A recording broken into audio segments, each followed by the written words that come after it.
Hello, welcome to Fantasy Football Almost Daily, and I'd like to tell you about the Week 4 Fanball Winners contest that's up right now on the Fanball mobile app. That includes the Thursday night Seahawks-Cardinals matchup. It's only $1 to play. Who's going to have the most fantasy points, Sam Darnold or Kyler Murray? Which of the running backs will have the best night? Is it Trey Benson, Kenneth Walker, or Zach Charbonnet? How about the Seattle wide receivers, JSN Cup or Torrey Horton? Or the Cards receivers, McBride, Harrison, or Michael Wilson? Just pick the winners in those 4 groups, and you split the pot with the fellow winners. There's also $1 contests all over the place in Week 4, including the Ireland game between the Vikings and Steelers, some early and late pick 3s, the Sunday night game, and the Monday Night Football doubleheader. Come pick the winners with us, and if you use the promo code ALMOST, we'll give you a $20 deposit match. We're also brought to you by Game Blazers, where in Week 4, you can play the all-new King of the Hill contest. It's a single-entry tournament where first place takes down the entire cash prize pool, $2,500. And just like all cash prize contests at Game Blazers, they're all free to play.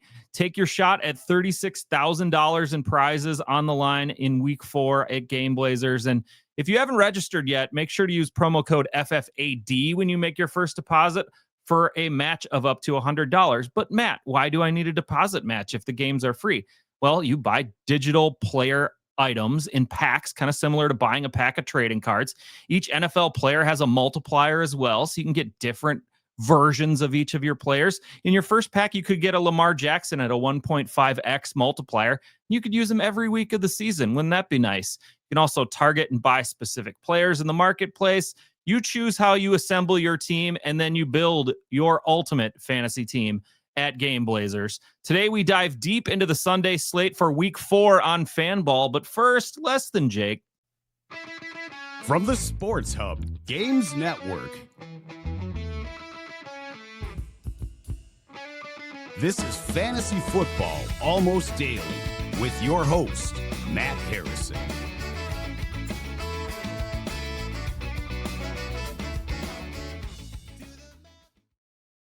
It's Fantasy Football Almost Daily. I am Matt Harrison. Along with me today, as he has been every Thursday so far this season, it's Trevor Jones. And Trevor, I felt like you nailed it last week on this podcast. I had a couple good shouts. The cheap quarterbacks keep coming through for us, so we'll try to go 4 for 4. We love those cheap quarterbacks. So we're going to preview Week 4 from a DFS perspective on the show. And while we generally use the Fanball figures, most of the information could be used on any of the salary cap sites. But before we do that, I wanted to go over a few of the relevant news topics that were happening around the league. News team, assemble!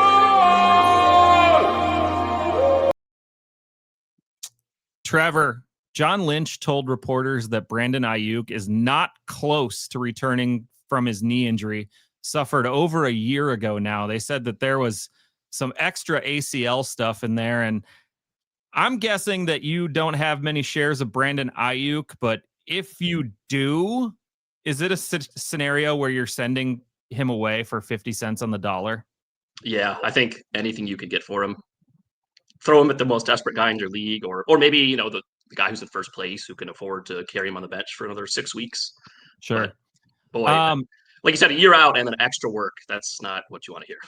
Yeah, I would mention, if you're going to drop him, which is possible, if you're in a league that doesn't have IR spots and that kind of thing, don't drop him until like 12 hours before waivers run in your league. So at least you can try to squeeze some waiver money out of some of the people in your league. If you drop them right now, people are picking them up for free, but see if you can squeeze a few bucks out of your league mates in that case. And then a couple other injury updates. Justin Fields practiced today, but he's still in the concussion protocol. That's looking favorable for Fields, though. Jaden Daniels says he's feeling better, but his status for Sunday is still in doubt. He says it's in the hands of the doctors.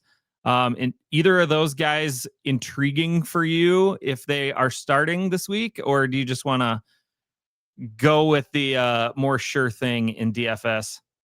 Yeah, we'll probably skip those guys. I'd say in Washington too.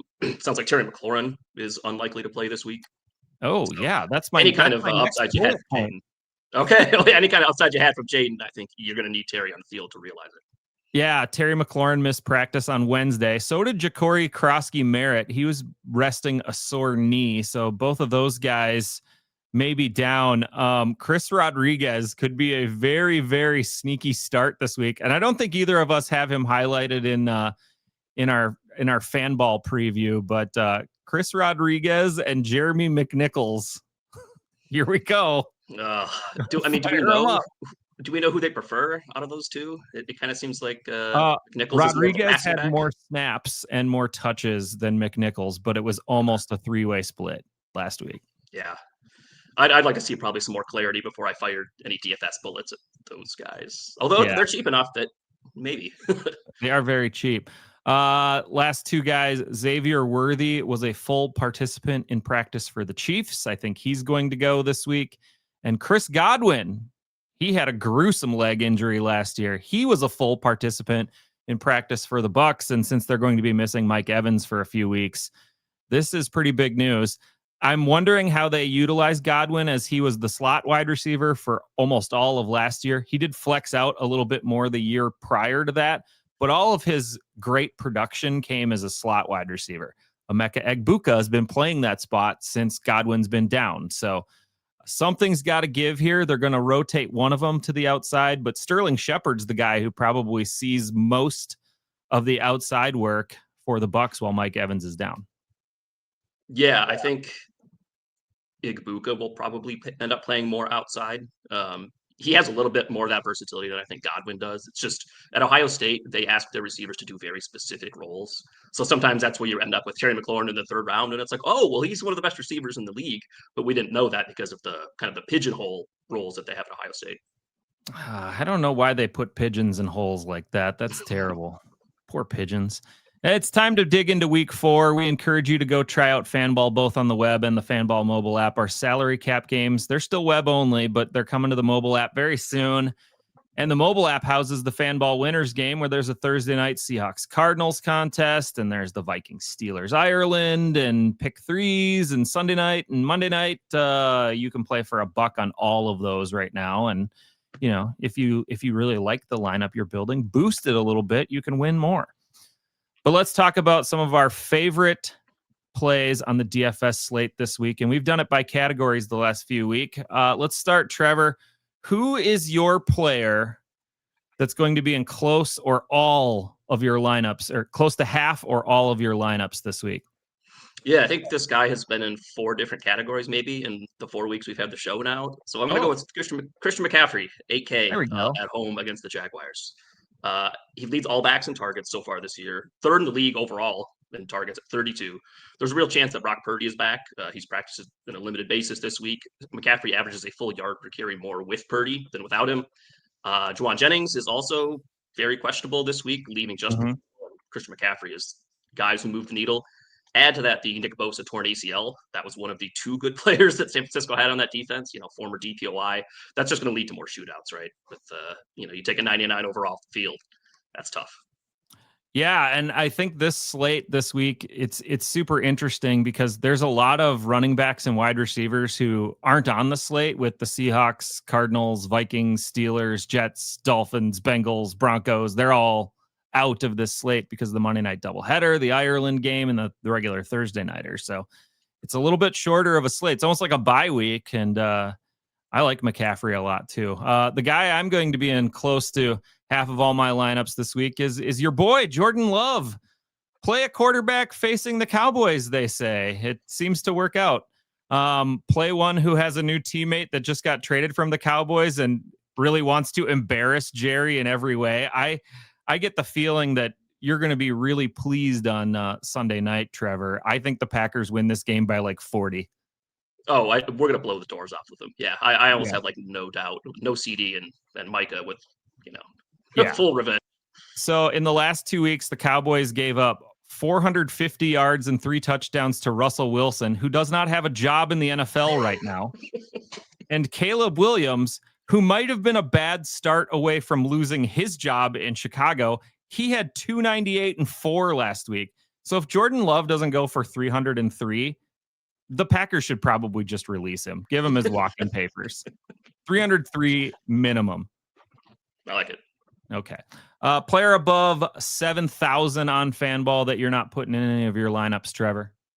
Yeah, this one, I don't feel good about it. I didn't really see a lot of guys that I didn't like to play over 7K, so I went with Derrick Henry at $7,600 at Kansas City this week. Okay. So I don't have like a ton of great stats for this, so I'll pitch you what I can here. Henry's already fumbled 3 times. That's bad.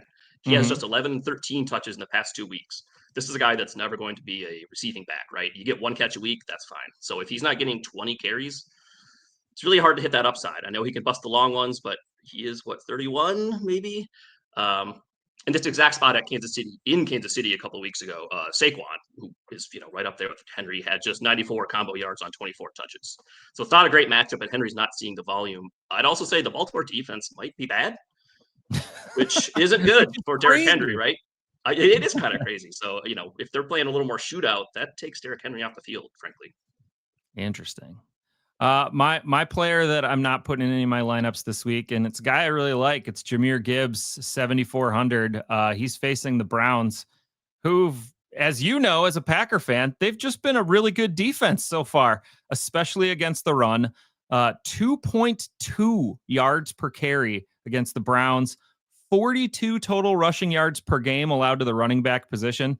That's not enough to get it done.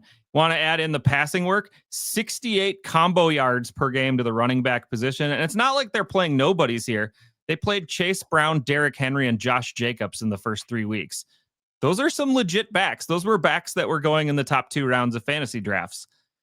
And Gibbs is splitting time with David Montgomery. He had the big game last week. I just don't think I'd start either of those Lions backs this week. I agree. I think there's just other guys in that range at running back that have more security and better spots. Like you said, the opponent, that Browns defensive line is nasty. Especially when they wear the brown helmets. I thought that was a better look. It never made sense to me why you're the Browns and you have an all orange helmet. How does that? They should just redesign the whole thing. Brown and orange is the worst combo in the league. Oh, come on, Trevor. Just like, should it be like purple and orange or something like that? What are we doing? Yeah, purple, a little Clemson look maybe. Yeah, that's a good color combo for the Browns. All right, our favorite quarterbacks of the week. I'll go first. My expensive pick, Josh Allen at 7,700. Why not take the best quarterback in football against the worst team in football? The spread for the Saints game in Buffalo is 16.5. The only fear here is the Bills get up too much too early on the feet of James Cook, and we see a week 2 repeat performance of Allen where the Bills just absolutely stomped the Jets, but Allen had no touchdowns, 148 passing yards. He had 59 rushing yards, which buoyed him to an okay day, but yeah, that's the fear. But the upside is just tremendous in this one for Josh Allen. The upside is every week he scores 5 touchdowns, right? Whether it's throwing, whether it's rushing, like you said, even in the bad weeks, it's like, well, he got a touchdown's worth of rushing yards. The floor is just so good with that guy. I went a little cheaper at the expensive quarterback, Jalen Hurts, 7,300 at Tampa. Another week, I don't really love a lot of the high-end quarterbacks. I think I'm going to kind of go with some of the lower tier guys again. But Philly finally had to open up the passing game last week, and it paid off. Hurts had 3 passing touchdowns in addition to his 4th rushing touchdown of the season. Tampa's already allowed the 4th most rushing yards to quarterbacks, and that was Stroud, Penix, and Tyrod Taylor, not guys who want to run the ball. Okay. Hopefully the Eagles kind of learn from this about like, hey, let's stop pissing off A.J. Brown and Devontae Smith. And like sometimes the best player on the field just needs 10 targets, regardless of what our game plan was or what the matchup is. So I'm hopeful that they kind of take off the governor this week. All right. My cheap quarterback is Caleb Williams at 5,600, coming off that big game last week. His opponent is the Raiders, and they just made Marcus Mariota look like a solid NFL starter last week. They're not particularly terrible defensively in any spot. They're just below average in every spot. So I think Caleb can cobble together 250 yards, 2 scores, and like 40 rushing yards. And for me at 5,600, that's enough to get him some starts in my FanBall lineups. 100%. I'd also say, he looked good. Like obviously the Dallas defense is horrendous, but that flea flicker that he waited on the flick back from DeAndre Swift on, that was horrible. Like 65 in the air. Tossed it like he was doing an alley-oop to a guy going to dunk. Yeah. Remember when they paid DeAndre Swift the first day of free agency instead of Saquon, Josh Jacobs, or Derrick Henry? Oops. Whoops. Shout out the Bears, man. So my cheap guy, I got Drake May this week at 5,800 home against Carolina. It's a great spot for the Patriots. 5.5-point home favorites to a Panthers team that, while they shut out Atlanta last week, that was more of a Michael Penix is. We might need to have some talks about kind of where he's at right now. May's quietly been a really high volume quarterback. He has the 8th most pass attempts and the 3rd most carries per game. He's a really good rusher, because he's who he is. It goes a little underlooked, right? But he's rushed for at least 20 yards in 11 of the 14 starts. It's just a really good spot, and he's a little like Josh Allen's poor man's Josh Allen, where there's the skill position talent isn't amazing, and he's a good rusher. So there's a lot of like, hey Drake, go out there and kind of be everything for us. Yeah, I agree. I like Drake May in this situation here. Let's move on to the running backs, and no surprise here, my expensive pick is James Cook. If I like Josh Allen, I gotta like James Cook in this one, and one of the two is going to go off in this game, and there's room for both to do it. Cook is averaging 117 combo yards and 1.3 touchdowns per game. The Saints are allowing 120 combo yards and 1.3 touchdowns per game. So we're looking at about 120 and a touchdown and a third in this one for Cook. I think that's the most likely outcome. So 7,000, a touchdown and 120 yards is pretty easy, especially in PPR where he does add in a little bit here. So I like James Cook. And that could be like a first half. Hey, James Cook sits the second half out, but he's already got 6 for 100 and 2 touchdowns if they're up 30 on this crappy Saints team. They're barely even giving their second tier running backs a look in blowouts, though. That's the thing that is interesting. It's like 3 touches per game for the other guys. It just doesn't happen for them. Sure. Yeah. So I'm going actually Omarion Hampton this week, 6,800 home against the Giants. Obviously, we lost Najee to the Achilles last week, which is why Hampton turns into the play this week. After Harris went out, he turned 25 touches into 129 yards against a very good Denver defense. 80% of the snaps. Giants rush D has allowed the 2nd most rushing yards in the league, and that's on over 5 yards per carry so far. The only thing I note is he's 6,800 on our site. That's the highest price kind of across the industry. I think some of the other sites missed the spot that he's in, underpriced him a little bit. So yeah, he's just a talented back who's now seeing the workload that gets you to 7K on FanBall. Yeah, absolutely. My budget guy, you kind of mentioned the Patriots here. I got Travion Henderson at 5,100. Ramondre Stevenson fumbled twice last week, and it cost the Patriots the game. It literally did. Travion Henderson never fumbled once in college. I think that means something here. They're going to keep Stevenson involved in some way, but they have to give Henderson more of a look on run plays, especially near the goal line where Stevenson lost one there. And they play Carolina this week. And the Carolina played the Falcons last week, and the Falcons basically gave up on the run game as soon as they got down 10, 20 points very quickly. The Panthers are still allowing a league high 5.7 yards per carry and the 4th most rushing yards per game. And you figure, why couldn't they get it done with Bijan Robinson last week? Wow. Yeah, no, that's I agree. I don't know how that kind of went so badly for Atlanta. And I'd say too, I think Travion was getting first team reps in practice ahead of Ramondre and Antonio Gibson.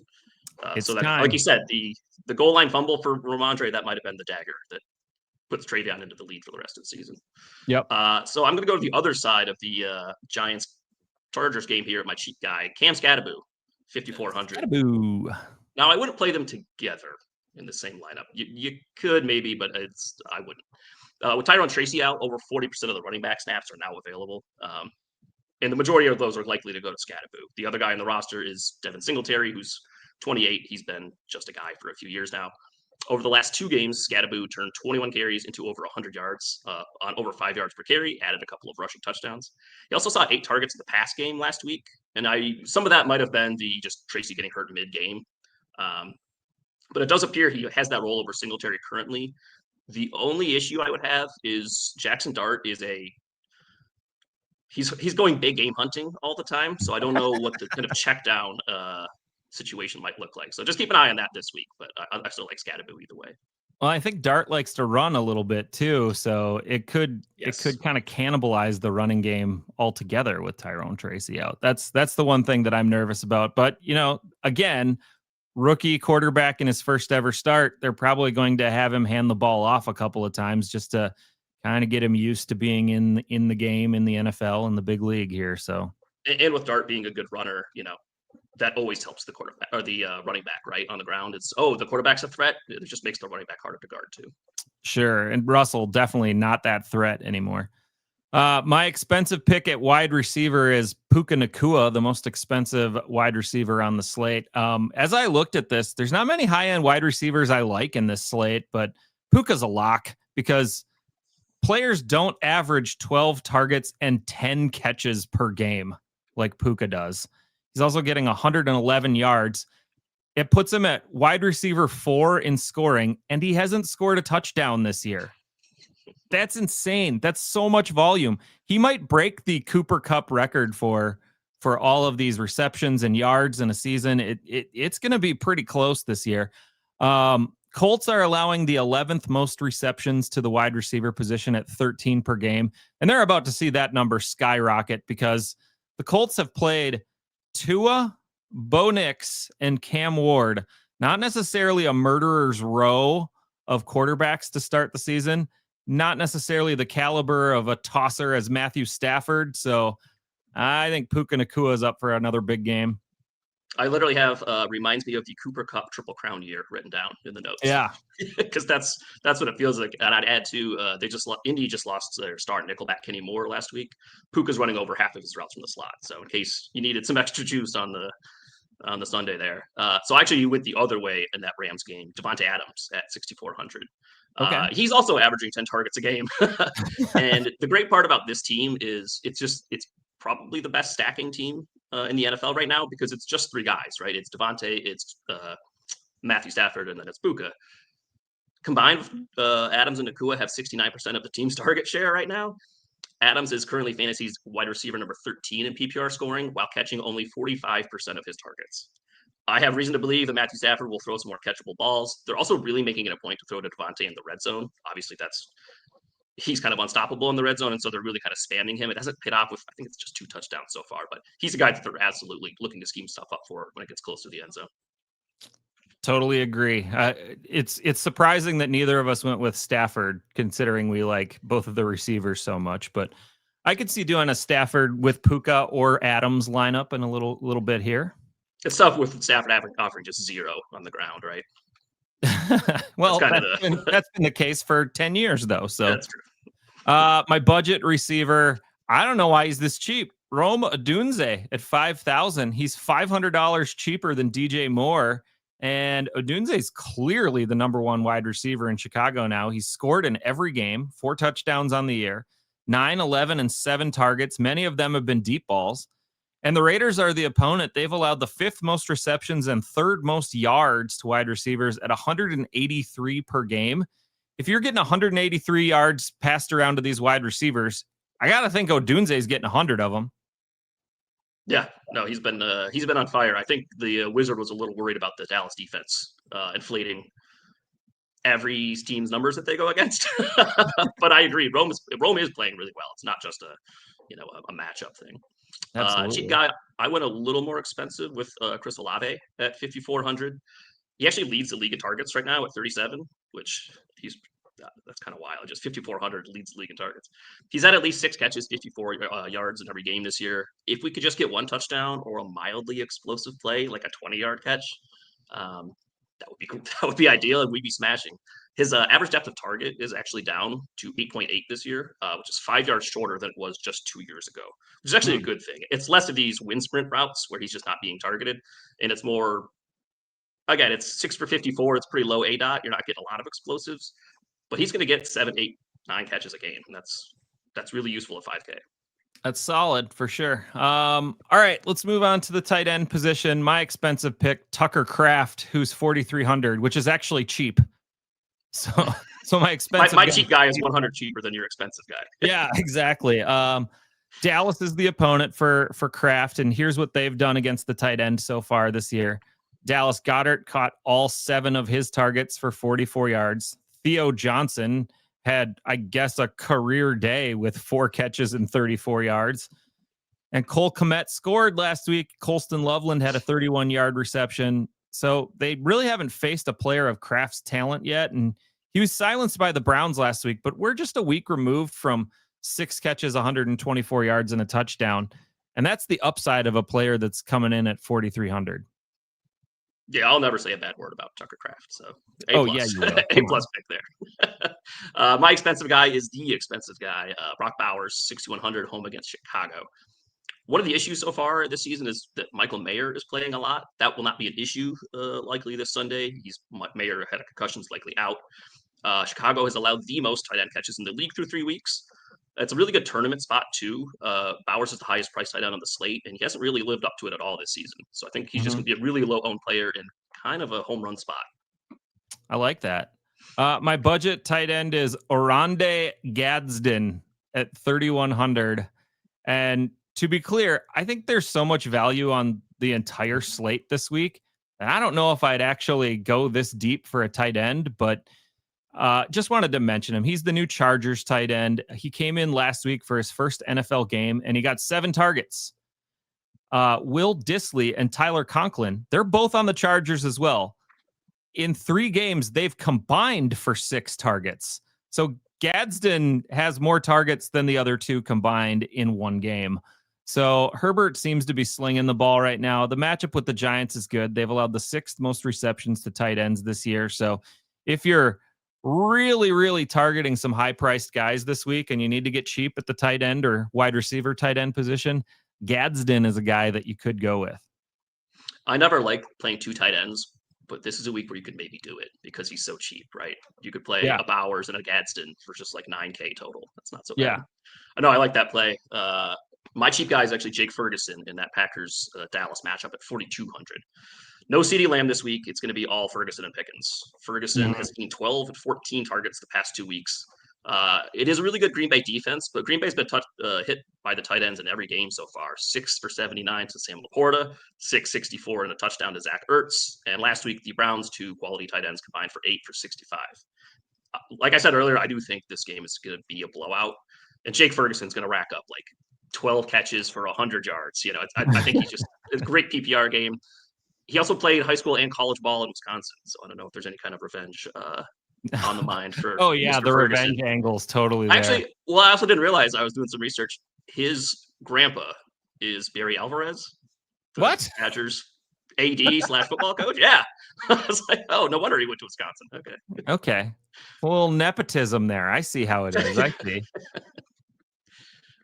All right. My deep sleeper for the week is Joshua Palmer. And I've kind of talked about how I like the Bills, and I think that they're going to score a lot of points this week. And I think there even could be some mop-up time in this game. Well, Josh Palmer is their 3rd receiver, but he's getting about the same amount of targets and receptions as Keon Coleman and Khalil Shakir. He's a little bit behind, but not very much. In a blowout win against the Jets 2 weeks ago, Palmer had the same amount of snaps as Coleman, and he had more snaps than Shakir. And the Saints are allowing 13.7 yards per reception right now. So all we need to do is get a few little targets, 6, 7 per game to Josh Palmer, which I think is in play. And we're looking at, maybe 70, 80 yards here. Yeah, Josh Palmer is a good player too, right? Like, he's had success with Herbert. He was the most expensive free agent receiver this offseason. He's a really good player, but like you said, it's been the popcorn Keon Coleman, popcorn Khalil Shakir, we're just kind of picking up spots here and there, but that's a good play. I like that one. My original deep sleeper was Mr. Gadsden. I think he's a really good one. I'll pivot to Jackson Dart at 5K. So he loves, like I said earlier, he loves throwing the ball like downfield. He had one of the highest ADOTs in college football last year. He loves to run the ball, and he's a good athlete. So I don't know.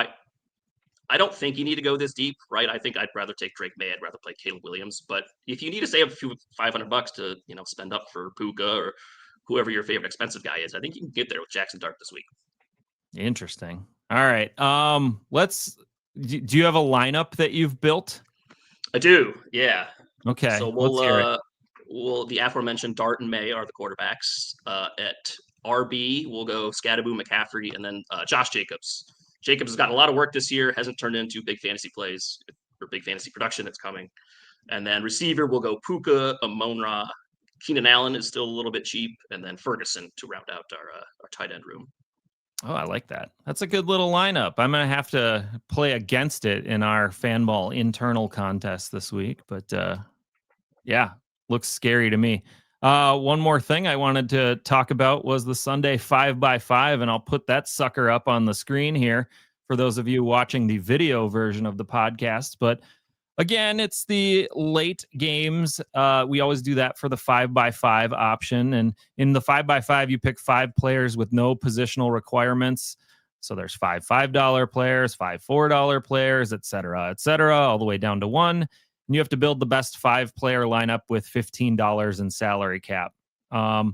This week's player pool, these guys at the $1 position are incredibly cheap.